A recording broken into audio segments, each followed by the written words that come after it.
Hey there, everybody. Happy Wednesday to you all, and welcome to Take the Black Live. I am Kayla Canarum, alongside Dan Selcke, our winteriscoming.net editor-in-chief. It's been a busy week for you.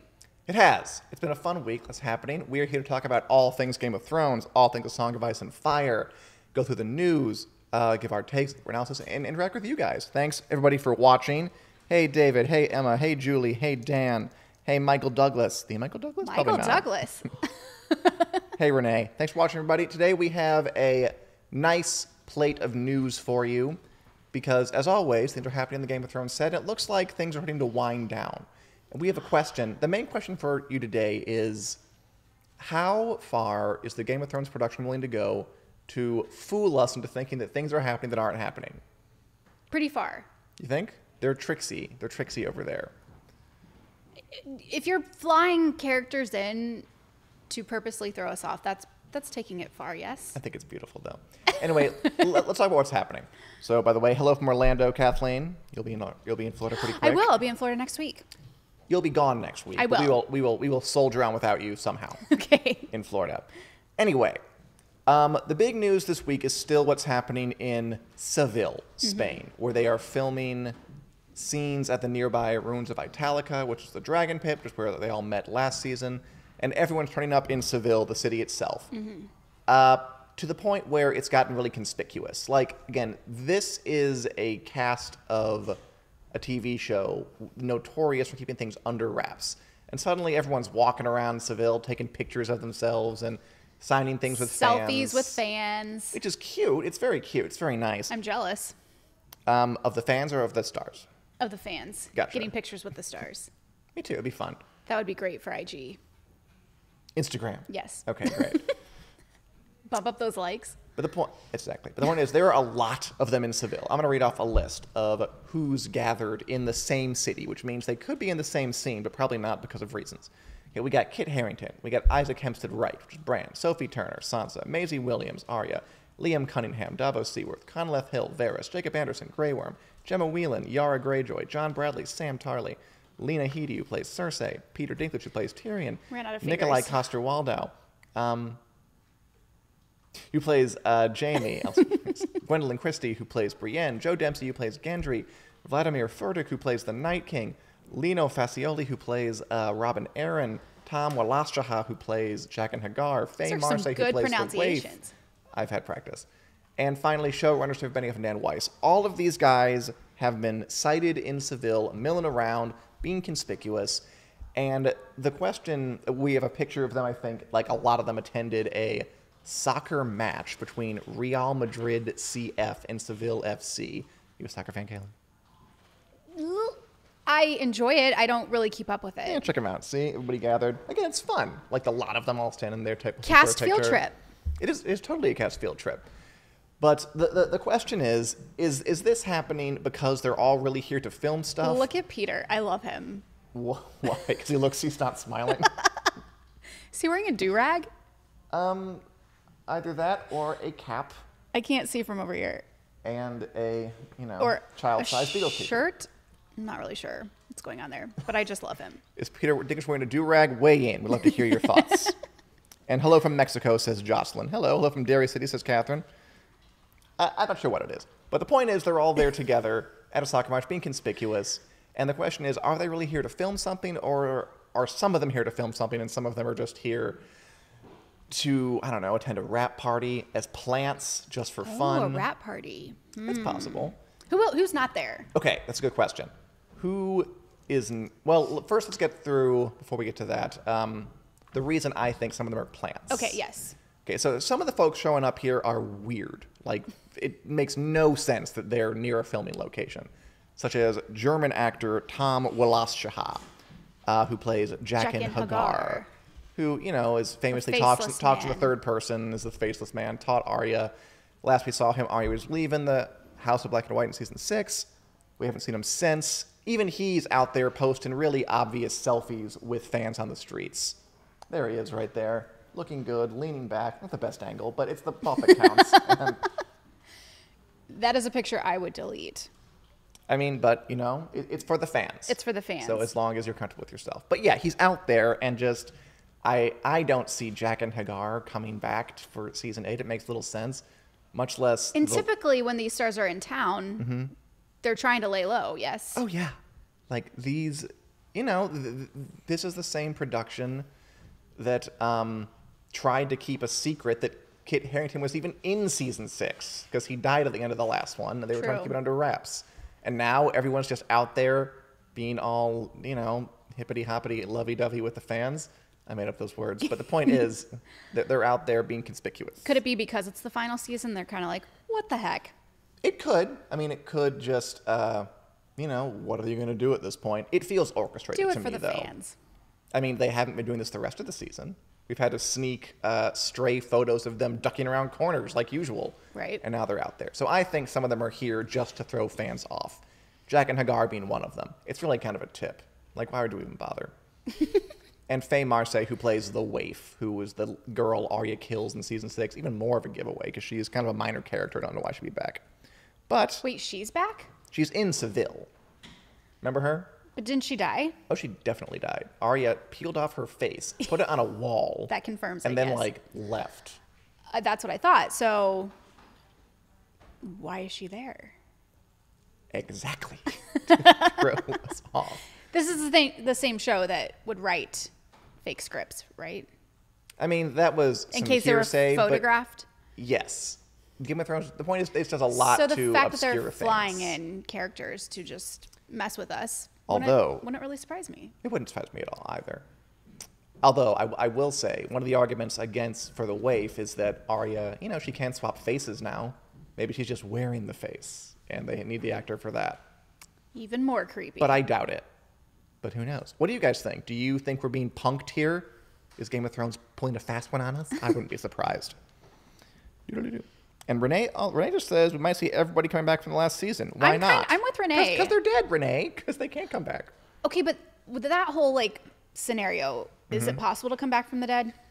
I mean, as we've seen, yeah, but they do it pretty sparingly. It's also possible for Arya to just wear whoever she wants. So, even though the waif might not come back, Arya might wear her face, so they would need the actress. It's a possibility. It just feels a little much and forced to me. I'm with Renee. I would smell a rat. I would love all the characters to come back for one would be final kind of fun. Reunion. Gracie Blue, maybe they're doing some flashbacks. Sing. I don't know what the sing means, or maybe they're doing some flashback scenes. Which would be fun. I doubt it, though, because, again, they never do flashbacks. They're very good about that. I really like that, by the way. Like, I'm watching Westworld and some other high-quality shows. I feel like flashbacks are a bit, not a crutch, but it's so easy to kind of do that, to explain yourself. I like that Game of Thrones keeps it straightforward. Yeah. It always has. It had one flashback its entire run, and let's keep that going. But we're not sure. And maybe we can glean any more from people who are not there. Okay. Because so everybody's there. If they're not there, does that mean they're just not going to film anything? Because there's poor people who aren't there too, such as Emilia Clarke, who plays Daenerys, Nathalie Emmanuel, who plays Missandei, Ian Glenn, who plays Jorah, Jerome Flynn, who plays Bronn, Anton Lesser, who plays Qyburn, Half-Thor Julius Bjornsson, who plays The Mountain. That was good. That was good. Right through that one. I'm very proud of myself. Now I'm stopping, so it doesn't count. Rory McCann, who plays the Hound, Daniel Portman, who's Podrick, Christopher Hivju, who plays Tormund, Richard Dormer, who's Beric Dondarrion, Hannah Murray, who's Gilly, Carice Van Houten, who's Melisandre, Alfie Allen, who's Theon, and Pilo Asbeck, who is Euron. So plenty of folk aren't there.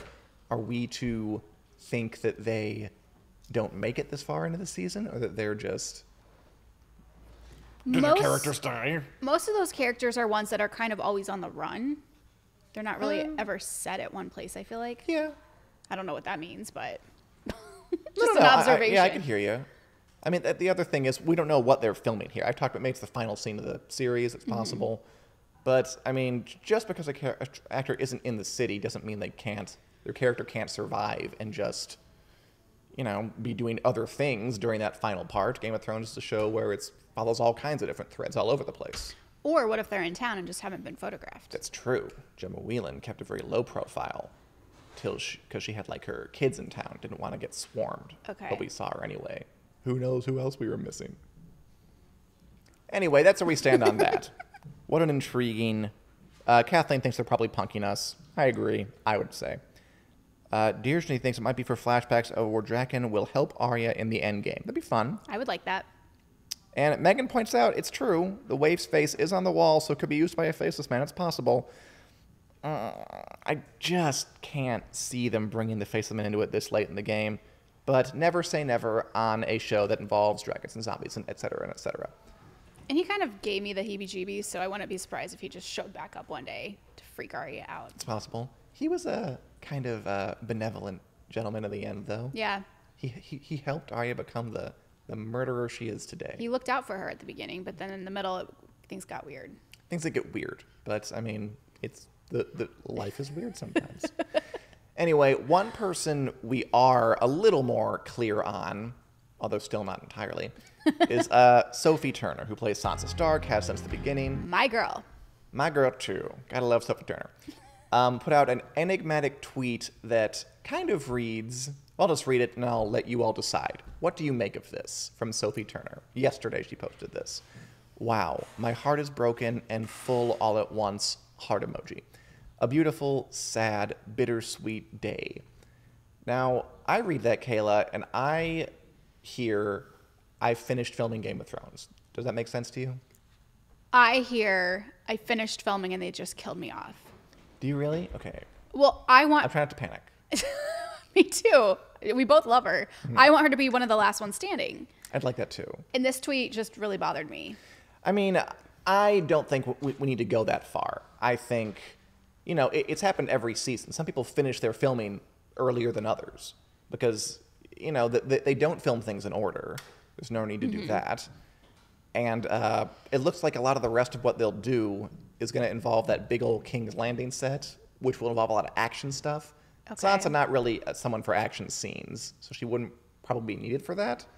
So she could check out a mite bit early if she films all of her stuff. Still makes me nervous, Dan. It makes me a little nervous too. Also, that could be for about anything. Maybe she just was eating a sandwich and she dropped it and she can't put it back together again and it's sad and bittersweet and beautiful.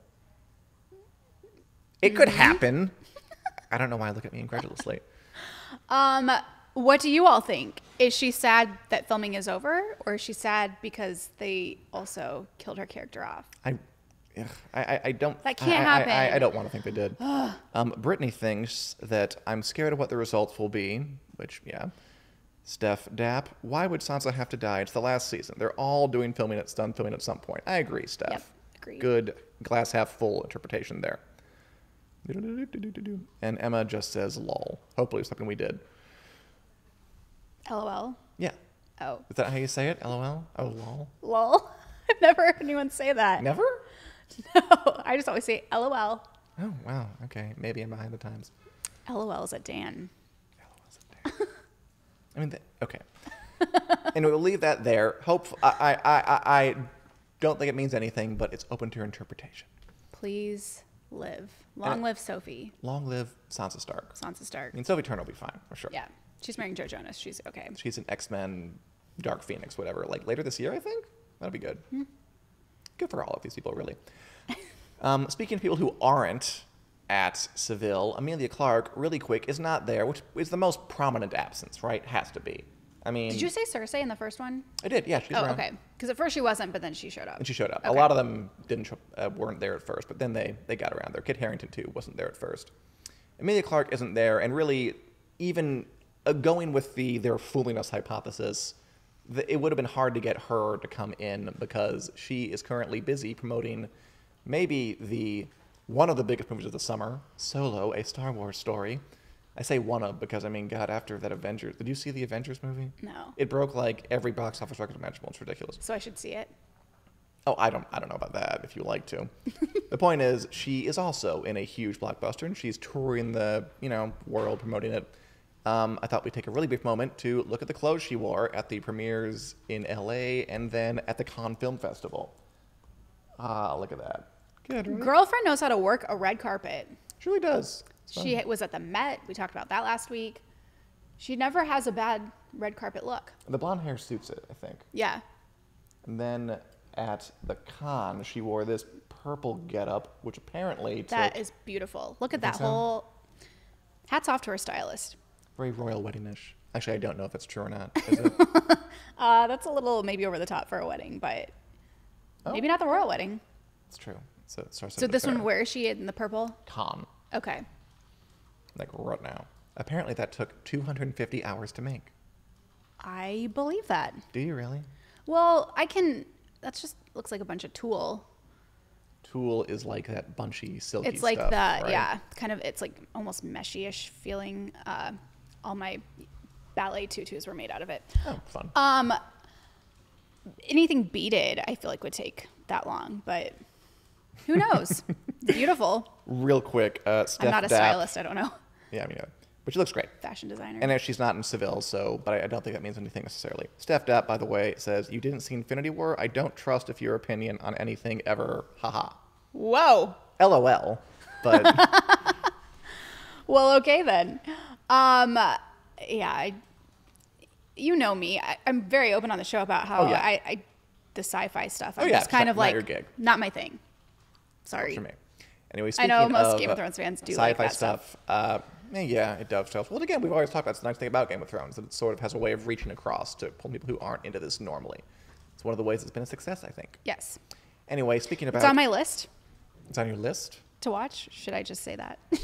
Sure. You I'll can watch lie it how much you want. Okay. It's fine. Speaking of not sci-fi fantasy stuff, in the King's Landing set at Titanic Studios at Belfast, there's activity there too. You know, all this happening in Seville, there's also, they're diverting our attention almost from other things that are going on.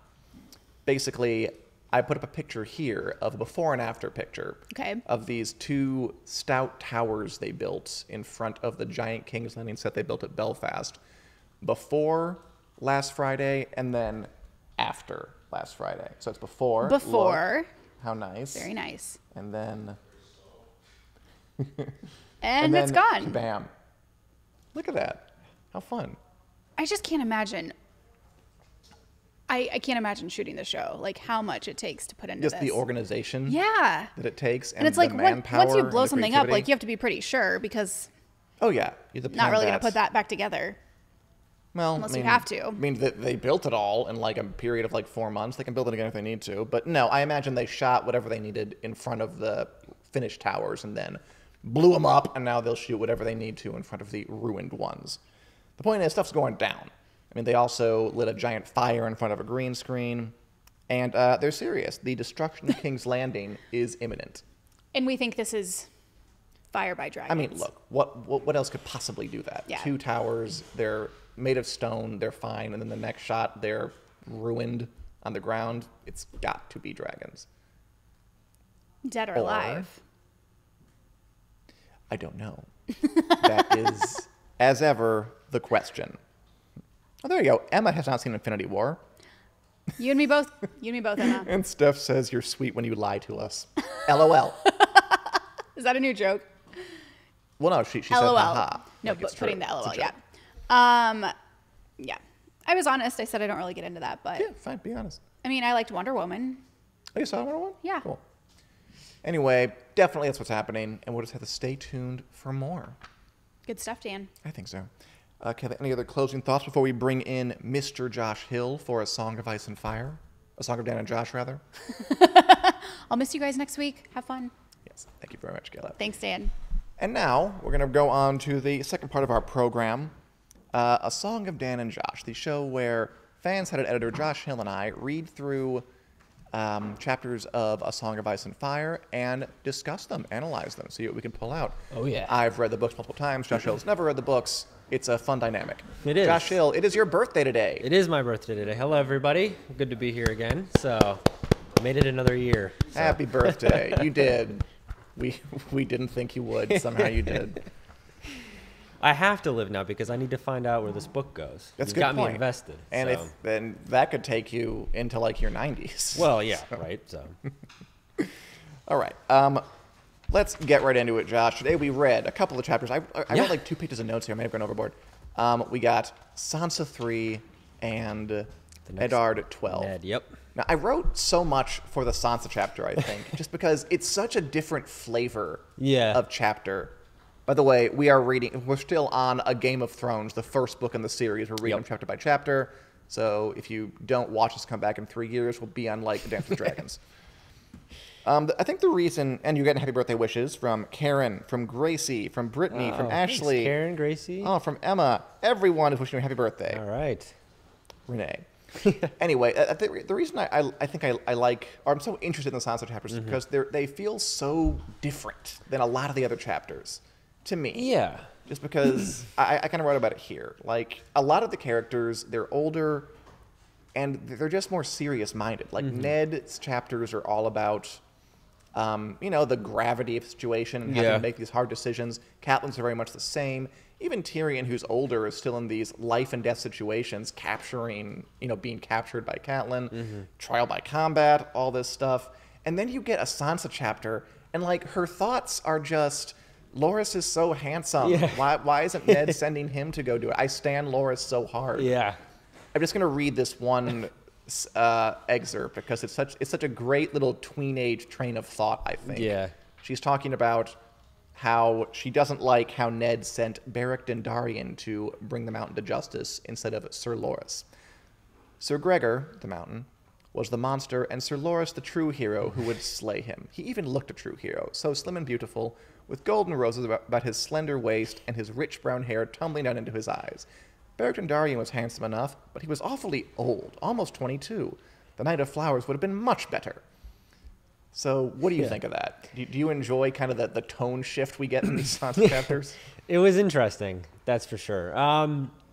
But we come to expect that a little bit because the other Sansa chapter that we had, because this is only Sansa 3.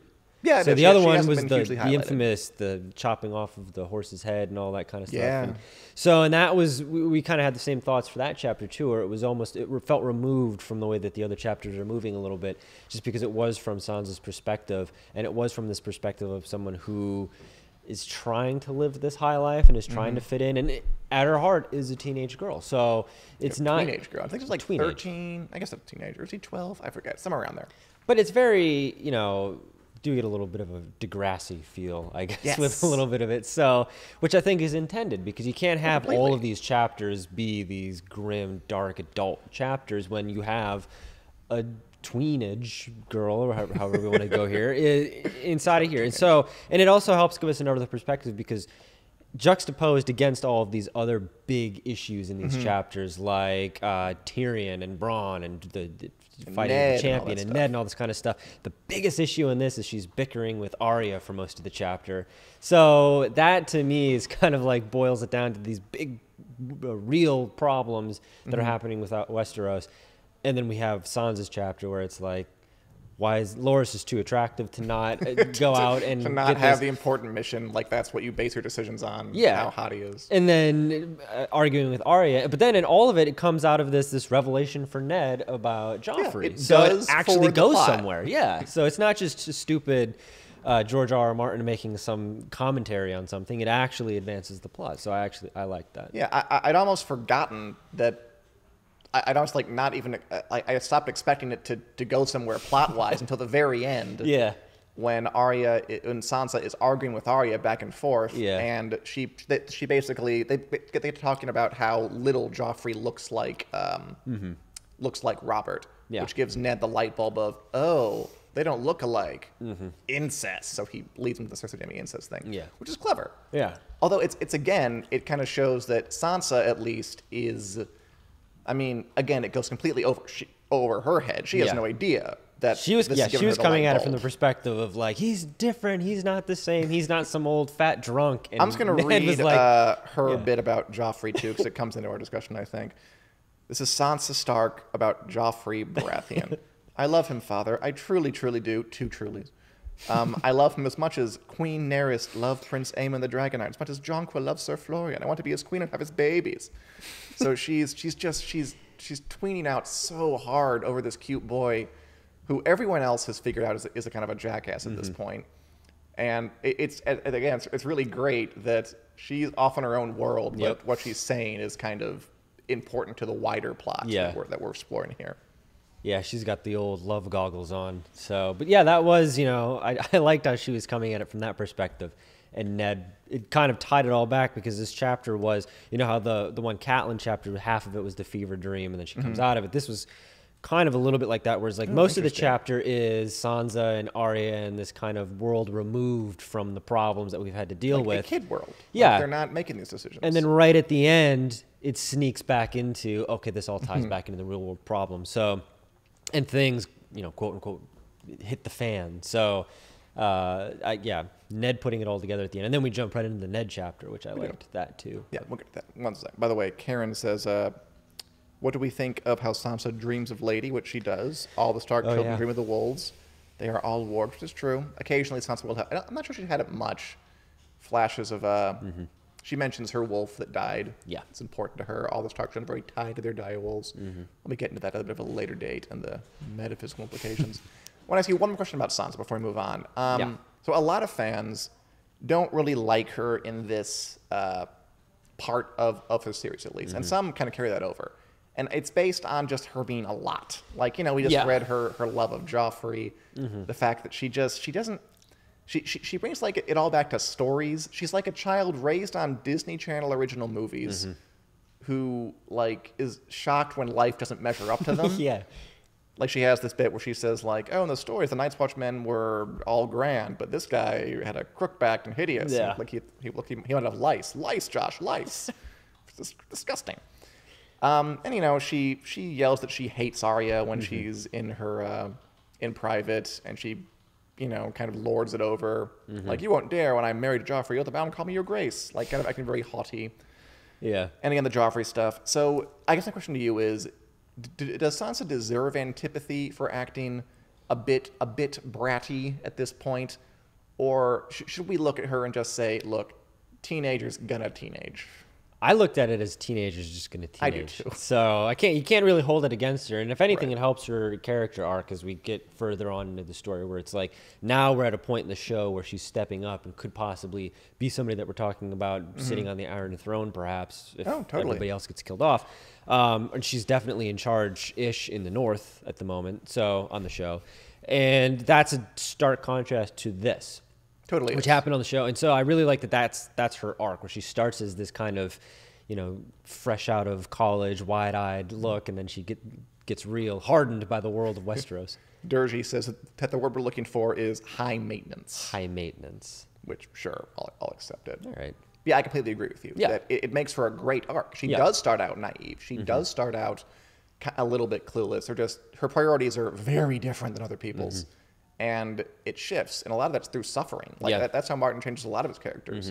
Theon changes completely, Sansa changes completely, and it's all because they go through a lot. Yeah. They kind of foreshadow that here when she's talking about, oh, it was a song come to life, dancing in the wind, it's all beautiful, beautiful. And Littlefinger says, life is not a song, sweetling. You may learn that one day to your sorrow, which she completely, totally does. Yeah, big time. But it's a journey, and it's a fun journey to go on. And I really do like what these early Sansa chapters kind of bring in terms of a tonal shift. Yeah. It's reading a book. It's like listening to a song. There's like trials and valleys. There's, hard parts and soft parts. Got to have a little bit of a flow and a rhythm to it. I think the Sansa chapters really give it that rhythm. Yeah. All right. I think I'm good. Anything else you want to say about Sansa before we move on to Ned Stark? Good chapter. Yeah. All right. So Eddard 12, an important chapter. Yep. What happens in this one? This is where things get real for Ned. I said it was a chapter of payoffs because chapter of payoffs. Everything starts, all the loose ends start getting tied up. Essentially, the biggest thing that happened here with me, and I think maybe because I forgot about this on the show, but it definitely stuck in the book, is his meeting with Cersei, where he basically, again, plays the good guy. He does the noble thing and is like, look, I know about all the incest with your brother. I know about the love childs, the children, the evidence of all of this, and you have to skip town because Robert's going to kill you. It's not, I've got you, I'm going to turn you into Robert. Yeah, he's skip town. Kind of nice guy. Yeah, he's skip town. He's going to kill you, and I don't want that to happen. And she turns around and is clearly the wolf in this situation, whereas Ned is more we talked about Sansa the chapter earlier, kind of having this glossy-eyed view of the world and this romanticized version of how life should be. That very much comes from Ned because he has this romanticized version. I like that a lot. Yeah, he's got this romanticized version of, I'm going to go off and be the hero, which we've seen time and time again here. And this is like the last time and this is the last straw. Like, it's not going to work. he's finally run into somebody that is seeing him as almost a fool. And it's like, I'm going to take complete advantage of this situation now because Cersei knows that she holds all of the cards. Because Ned, basically by saying get out of town, was like, I'm giving myself up to you. He didn't think that's what was happening, but now he's Cersei's saying, like, flipped I this know on him. your secret. Yep. Like, I know it. I'm letting you know. I'm not sure he thinks of Cersei as someone who is going to be able to really fight back. No. Even though, you know, she has people in her corner. Yeah. She has people she can marshal. Oh, for sure. I mean, Robert ends up dying, which is a big part of it. But even if he hadn't, like, Cersei has his ear. She has people like Tywin on his side, Jaime, Tyrion. She can fight back. And I think he just assumes if I tell you that you need to get out because we're gonna be after you, she'll do it. And she doesn't. She puts Joffrey on the throne and ends up in jail, and he ends up dead. So yeah, I think you're right. This is kind of him playing the good guy and getting punished for it. This is his big mistake, I think, is telling Cersei ahead of time. Yeah, and she also too kind of gave it to him in a way where she's like, "You have the power right now. Like, what are you doing? If you want to play the Game of Thrones, you're gonna have to be." Yeah, she said the title. Everybody, she said it. I know. I had that moment where it's like, you know, you watch a movie and it's like, "Ooh, they just said the title." Yeah, or like you're watching a James Bond movie and it's like, "No, I have to die another day," and I'm like, "Ooh, that's the title." Like that was kind of fun. But yeah, it was the Cersei and Ned moment. It was very substantial, and it was again punctuating that Ned trying to be the good guy actually makes him the bad guy because nothing's going to get done. And now Cersei is in power. Like everything that happens here, she will be shortly, but everything that happens after this is, you know, Ned's not there to get in the way. So, and that includes like what happens to Sansa and Arya in a way, even though again he has the best of intentions. Yeah, which is again the trick of the book, that the character who does everything right kind of does it wrong by doing it right. It's a weird thing. Although, again, you can still like him. Like Durgeny says, poor Ned never existed a more noble character in literature history. I don't know about that, but he's certainly a very, very noble guy. But the point is, in this world, nobility doesn't really get you everywhere. Nice guy finishes with his head off. So, there you go. Like, so about the payoffs. So it's one of the things I like about it. Things do pay off here. Yeah. Like, you know, we've been wondering for a while, why was John Aaron reading that big book of genealogy that Ned was reading? The one about, like, you know, the nobility and their kids. Why was he visiting all the bastards? It all leads to this. The big secret is the big noir Cersei reveal. and Jaime are doing it, and all the kids are actually theirs, not Robert's. Yeah. But the little fun irony in there is the actual mystery of who killed John Aaron. Like, this isn't it. No. Like, Littlefinger killed John Aaron. And even though Ned thinks that this is like proof, so Cersei or Jaime, so John Aaron must have figured the incest thing out, and they must have killed him. He's wrong. Like, he's still wrong, even now. And no one's the only person who brings Littlefinger into it at all so far is Tyrion, which is, it's cool that we get all these payoffs, but they're not, they're not the payoffs we were looking for. No, or expecting. Like, it's hard to pay off a MacGuffin. So, which is essentially what this was. And it was almost like, you know, how everybody had these theories going into The Last Jedi, and none of them paid off, so everybody's upset. Cool. It's like, this whole thing was Ned's The Last Jedi, and he was like trying to figure it out. And it turns out it's really, there's all these revelations that are going to push the story forward, but it's just nothing like what we thought it was. And it's even more shocking and weird than we could have imagined. It kind of is. It's like, it's even better than like what we got, like a royal incest conspiracy.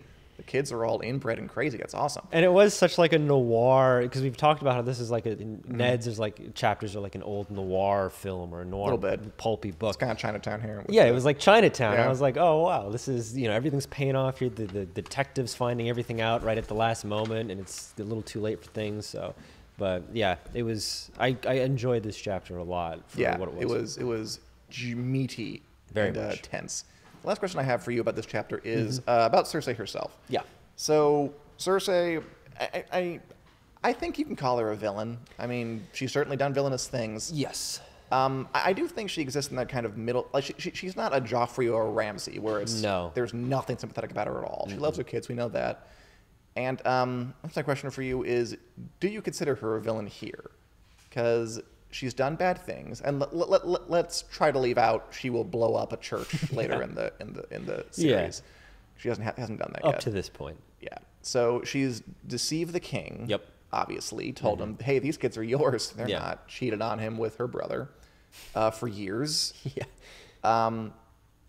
But she kind of gives her reasons to Ned. Yeah. And I guess as my question is, are they okay reasons? Like she says, truthfully, he's beaten me. We know he cheats on her all the time. Like he has tons of bastards around. And she tells the story about their marriage. When they got married, Robert never loved Cersei. He like their first night together, he whispered the name of Ned's sister, his true love, and she's like, "Oh, great! Well, this is gonna be a fun ass marriage." Yeah.